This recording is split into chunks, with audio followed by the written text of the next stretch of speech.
S'il existe une ou des adhérences entre le vitré et la rétine, lorsque le décollement du vitré se produira, il pourra engendrer des tractions. Et si la rétine en regard est fragile, une ou des déchirures rétiniennes. Les liquides intraoculaires pourront alors passer par les déchirures et décoller la rétine. Dans la plupart des cas, rien ne peut permettre de suspecter l'apparition du décollement avant qu'il ne se produise.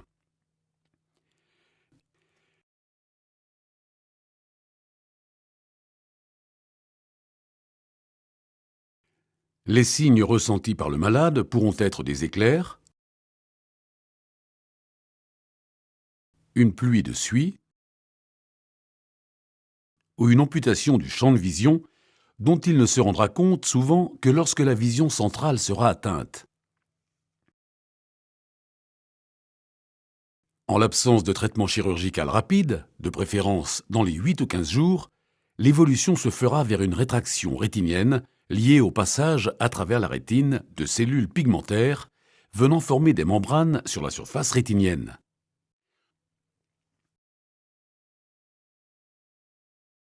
Lorsque la rétine est rétractée, la chirurgie devient beaucoup plus compliquée et les chances de guérison diminuent nettement.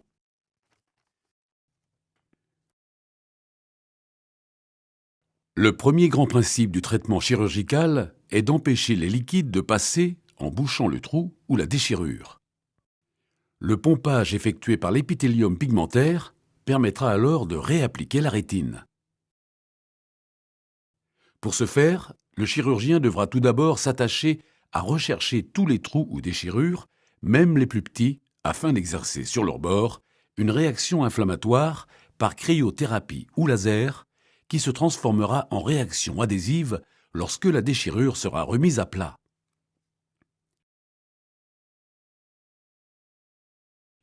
Pour appliquer les déchirures et permettre cette cicatrisation, le chirurgien a plusieurs moyens à sa disposition. Il peut déformer la coque sclérale pour l'appliquer contre les déchirures en réalisant ce que l'on appelle une indentation, grâce à un implant qu'il va suturer à la sclère.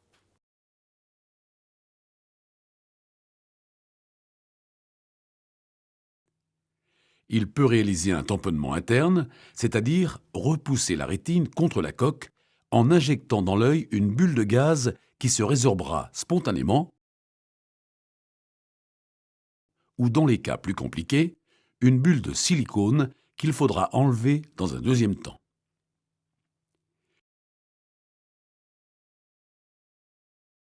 Il pourra enfin enlever les tractions vitréennes à l'origine du décollement et redonner de la souplesse à la rétine en pratiquant une vitrectomie, c'est-à-dire l'ablation du vitré. Toutes ces actions peuvent être associées entre elles, ainsi qu'à d'autres gestes complémentaires, comme la dissection de membranes ou l'évacuation du liquide sous la rétine.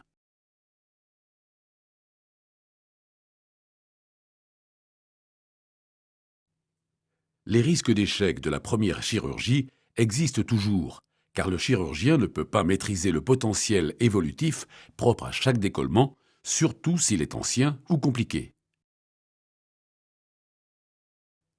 Il faut alors recommencer, car tant que la guérison n'est pas obtenue, l'évolution aboutit inexorablement à la perte définitive de la vision.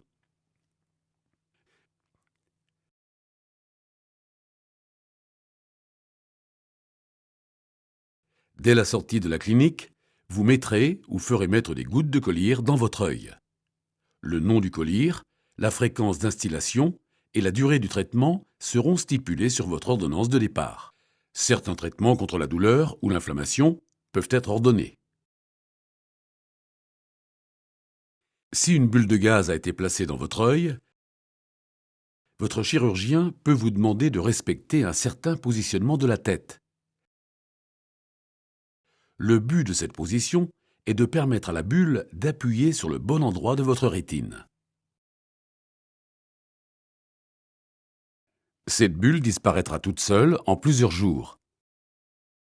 Pendant sa résorption, vous verrez une grosse boule noire dans le champ visuel inférieur, comme si vous étiez dans un aquarium. Pendant toute la durée où la bulle sera présente dans votre œil, tout voyage en avion sera interdit. Pour permettre une bonne cicatrisation de votre rétine, il vous est recommandé pendant les 8 premiers jours d'éviter tout ce qui pourrait entraîner des secousses oculaires. Évitez de lire et de regarder par la fenêtre en voiture ou en train.